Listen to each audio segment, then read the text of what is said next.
Hello class 6 student बच्चों, आज हम आपकी टेक्स्ट बुक का चैप्टर 3 की जो एक्सरसाइज है उसको अपन देख लेते हैं।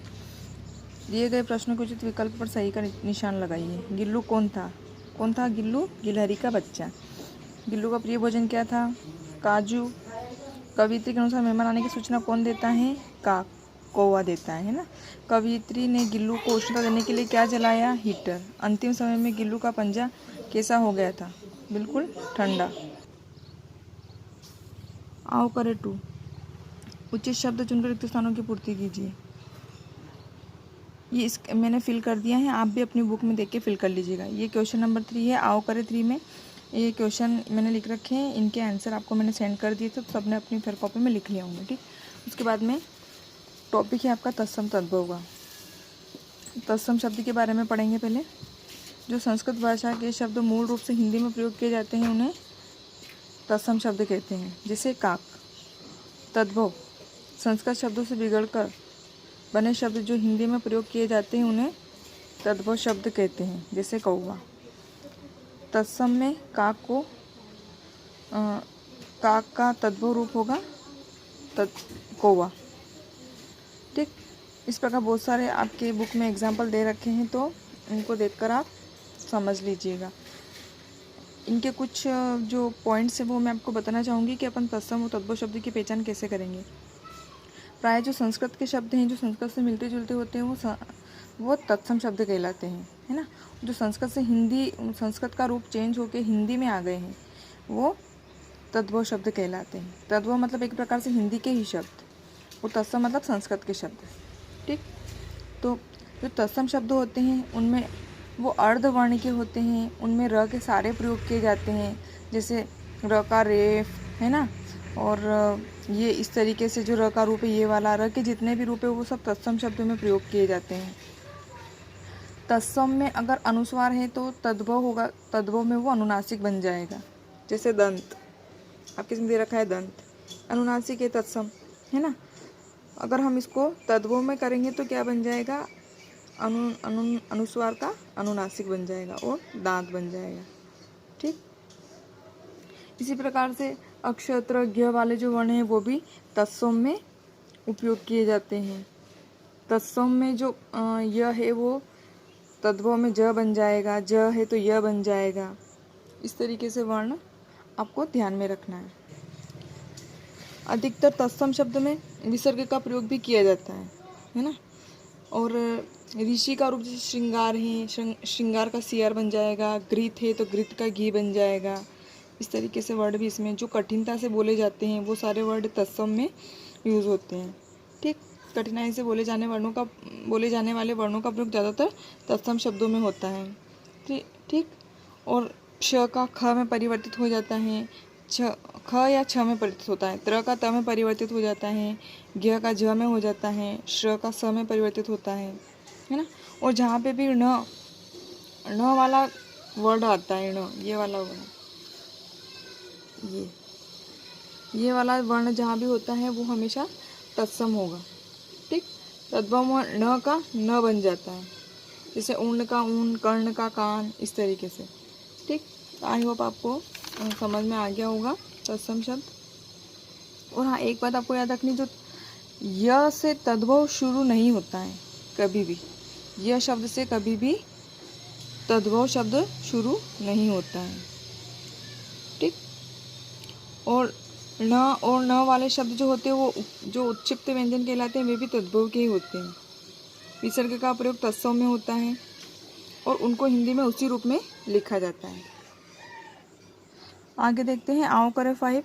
दिए गए तत्सम शब्दों को के तद्भव रूप कहानी में से ढूंढकर लिखिए। ये मैंने यहाँ पे बुक में फिल कर लिया है, आप भी देख के अपनी बुक में फिल कर लीजिएगा।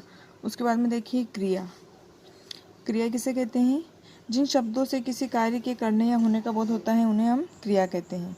क्रिया मीन्स करना। क्रिया को करने वाले को कर्ता कहते हैं। क्रिया मीन्स जैसे उठना, खाना, पीना, सोना, है ना, रोना। क्रिया का अर्थ होता है कार्य का होना या करना। ठीक, देखो, जिन वाक्यों में क्रिया के मूल रूप में ना प्रत्यय जोड़कर क्रिया का सामान्य शब्द बनाया जाता है, जैसे अगर कोई से भी शब्द में ना प्रत्यय जुड़ा है तो वो क्या बनेगा, क्रिया बन जाएगा। जैसे पढ़, पढ़ क्या है, मूल शब्द, प्लस ना, तो क्या बन जाएगा, पढ़ना, है ना। ये क्या हो गई, पढ़ना क्रिया। लिख प्लस ना, लिख क्या हो गया, धातु, और ना क्या हो गई, प्रत्यय। इस प्रकार से क्या बन गया है, लिखना क्या बन गया है, क्रिया बन गई। यहाँ पढ़ और लिख क्रिया के मूल रूप हैं। क्रिया का मूल रूप ही धातु कहलाता है ना। क्रिया का जो मूल रूप होता है, जैसे पढ़ और लिख, ये क्या है, मूल रूप, और ये मूल रूप को क्या कहलाता है, धातु कहलाता है। अब देखो क्रिया के प्रकार। कर्म के आधार पर क्रिया के दो भेद होते हैं, अकर्मक क्रिया और सकर्मक क्रिया। अकर्मक क्रिया देखते हैं पहले। जिस क्रिया का कोई कर्म नहीं होता है उसे अकर्मक क्रिया कहते हैं, जिसे मोहन दौड़ रहा है। सकर्मक क्रिया, जिस क्रिया के साथ कर्म हो उसे सकर्मक क्रिया कहते हैं, जिसे नवीन फल खाता है। अकर्मक और सकर्मक क्रिया की पहचान के लिए हम क्या और किसको क्वेश्चन लगाकर प्रश्न करते हैं। अगर प्रश्न पूछने पर उत्तर करता ही प्राप्त होता है तो क्रिया अकर्मक होती है। जैसे मोहन दौड़ रहा है, तो क्या दौड़ रहा है, मोहन दौड़ रहा है ना। तो आंसर में क्या आ रहा है, कर्ता। उत्तर तो मिल रहा है लेकिन उत्तर क्या प्राप्त हो रहा है, कर्ता। दौड़ने वाला कौन है, मोहन, तो कर्ता प्राप्त हो रहा है। तो कर्ता क्या है, मोहन क्या है, कर्ता। और कर्ता अगर आंसर प्राप्त होता है तो क्रिया हमेशा अकर्मक होती है। ठीक। कुछ क्रिया स्वयं भी घटित होती हैं, जैसे बिजली का चमकना, पानी का बरसना, सूरज का निकलना। तो इस प्रकार की जो स्वयं घटित क्रियाएं होती हैं वो क्या कहलाती है, अकर्मक क्रियाएं कहलाती है। ठीक। उसके बाद में सकर्मक क्रिया। सकर्मक क्रिया की पहचान के लिए अगर कोई चीज़ खत्म होती है या खराब होती है या क्रिया का फल कर्म पर पड़ता है तो क्रिया हमेशा सकर्मक होती है। नेक्स्ट थिंग, क्या और किसको प्रश्न करने पर अगर उत्तर प्राप्त होता है तो क्रिया सकर्मक होती है। लेकिन ध्यान रखना है कि उत्तर में कर्ता ही प्राप्त नहीं होना चाहिए। ठीक। किसको प्रश्न करने पर भी उत्तर में भी को लगाकर देखना है। जैसे बालक सेब खाता है, क्या खाता है बालक, सेब को खाता है। तो सेब खा रहा है मतलब सेब क्या हो रहा है, सेब खत्म हो रहा है ना, कर्म प्रभाव पड़ रहा है ना। तो इस प्रकार से क्रिया क्या कहलाएगी, सकर्मक क्रिया। किसको खाता है, सेब को खाता है। ठीक। जैसे नवीन फल खाता है, क्या खाता है, नवीन फल खाता है। उत्तर क्या मिल रहा है अपन को, फल। इसमें अपने को कर्म मिल रहा है ना कि कर्ता मिल रहा है आंसर में। ठीक है। तो इस प्रकार की क्रिया क्या होगी, सकर्मक क्रिया। उसके बाद में सकर्मक क्रिया के भेद। सकर्मक क्रिया के दो भेद होते हैं, एक कर्मक क्रिया और द्विकर्मक क्रिया। पहले देखते हैं एक कर्मक क्रिया। जिस सकर्मक क्रिया का केवल एक ही कर्म होता है उसे एक कर्मक क्रिया कहते हैं।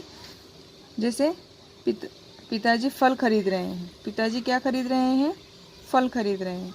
तो फल आंसर अपन को प्राप्त हो गया, और ये क्या मतलब कर्ता प्राप्त नहीं हो रहा है, कर्म प्राप्त हो रहा है। तो इस प्रकार की क्रिया क्या कहलाएगी, एक कर्मक क्रिया। पिताजी क्या खरीद रहे हैं, फल खरीद रहे हैं। किसको खरीद रहे हैं, फल को खरीद रहे हैं। तो यही उत्तर मिल रहा है। तो क्रिया इस प्रकार की क्या होगी, एक कर्मक क्रिया। उसके बाद में क्वेश्चन द्विकर्मक क्रिया में जिस सकर्मक क्रिया के दो कर्म होते हैं उसे द्विकर्मक क्रिया कहते हैं। जैसे दादी बच्चों को कहानी सुनाती हैं, दादी क्या सुनाती हैं, कहानी सुनाती हैं। एक उत्तर मिल गया। उसके बाद किसको सुनाती हैं, बच्चों को सुनाती हैं। दोनों उत्तर प्राप्त हो गए। इस प्रकार की क्रिया क्या कहलाती है, द्विकर्मक क्रिया। आई होप आपको समझ में आ गया होगा। अब देखिए, आइए आओ करें 6। दिए गए शब्दों में क्रिया शब्द पर गोला लगाइए। इनमें मैंने जिस पे भी ना लिखा हुआ, पीछे ना जुड़ा है, सब पे मैंने सर्कल बना दिया है। ये सब क्या कहलाती हैं, क्रियाएं कहलाती हैं। आप भी अपने बुक में देखकर सर्कल लगा लीजिएगा। उसके बाद में दिए गए क्रिया शब्दों के मूल धातु रूप लिखिए। धातु अभी मैंने आपको समझाया है, क्रिया का मूल रूप जो होता है वो धातु कहलाता है ना। तो ये भी आप देखकर अपने बुक में फिल कर लीजिएगा। उसके बाद में आओ करें 8 में दिए गए वाक्यों में अकर्मक तथा सकर्मक क्रिया की पहचान कर उसके भेद का नाम लिखिए। मैंने फिल कर दिया है, आप अपने बुक में लिख लीजिएगा। नेक्स्ट थिंग, ये लेखन वर्क अपन ने पिछले वीडियो में कर लिया था। औपचारिक अनौपचारिक वर्क सबने अपनी बुक में अपनी कॉपी में फिल कर लिया होगा। यहाँ तक अपना काम कंप्लीट हो गया। ठीक। उसके बाद अपन देखते हैं आपकी practice book. This is your practice book. दिए गए तत्सम और तद्भव शब्दों का सही मिलान कीजिए। आई होप आप ये कर लेंगे। पुत्र का किससे मिलेगा, जैसे पूत से, अंगुली का उंगली से। इस तरीके से आपको मिलाना है सब। ठीक है। ये आपका होमवर्क है। सब आपने अपनी प्रैक्टिस बुक में फिल करिएगा। उसके बाद में दिए गए वाक्यों में कर्ता पर गोला लगाइए। कर्ता कौन है, जैसे इसमें गीता नृत्य करती है, तो नृत्य करने वाली कौन है, गीता। तो इस पर अपन सर्कल बना देंगे। ठीक। मीना स्वेटर बुन रही होगी, इसमें कर्ता पर गोला लगाइए, कौन है? मीना। फिर मोर नाचता है, नाचने वाला कौन है? मोर। मोचे जूते बना रहा है, तो मोचे पे सर्कल बनाइए। इस तरीके से आप सब पे सर्कल बना लीजिए जो जो करता है, ठीक। उसके बाद दिए गए वाक्यों में उचित क्रिया रूप लिखकर वाक्य पूरे कीजिए। छात्र परीक्षा देते हैं, यहाँ पे लिखिए छात्र परीक्षा देते हैं। फिर गगन और विजय मेला देखकर आ गए, ठीक। माँ बाजा जाएगी। पिताजी अखबार पढ़ रहे हैं। सब अपनी बुक में फिल कर लीजिएगा। शेर क्या करता है? शेर दहाड़ता है।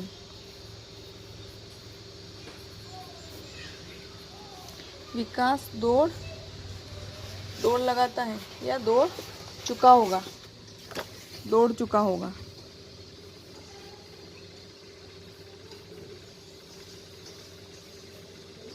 चुका होगा।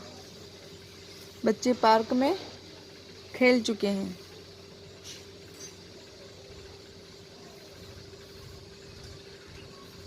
खेल चुके हैं। उसके बाद में किसान खेती कर रहा है। उसके बाद में देखिए दिए गए वाक्यों की क्रिया संबंधी अशुद्धियों को शुद्ध करके पुनः लिखिए। ये आपको करना है। सोहन कंबल पहन लिया है, इसका सही करना है। सोहन ने कंबल ओढ़ लिया है। जूते निकाल दो तो जूते उतार दो। वह दंड देने के योग्य है, तो क्या आएगा? वह दंड पाने के योग्य है। मीनू ने गाना गाई, तो मीनू ने गाना गाया। उसके बाद में हवा धीरे धीरे दौड़ रही है, तो हवा दौड़ती है। हवा धीरे धीरे चल रही है। उसके बाद में क्या है? कविता को ध्यान से पढ़िए और दिए गए प्रश्नों के उत्तर दीजिए। आपको यह अपठित गद्यांश दे रखा है, इसको पढ़ना है और उनके आंसर आपको इसी में बुक में सामने फिल करना है, ठीक है। ये भी आपका HW है, ओके।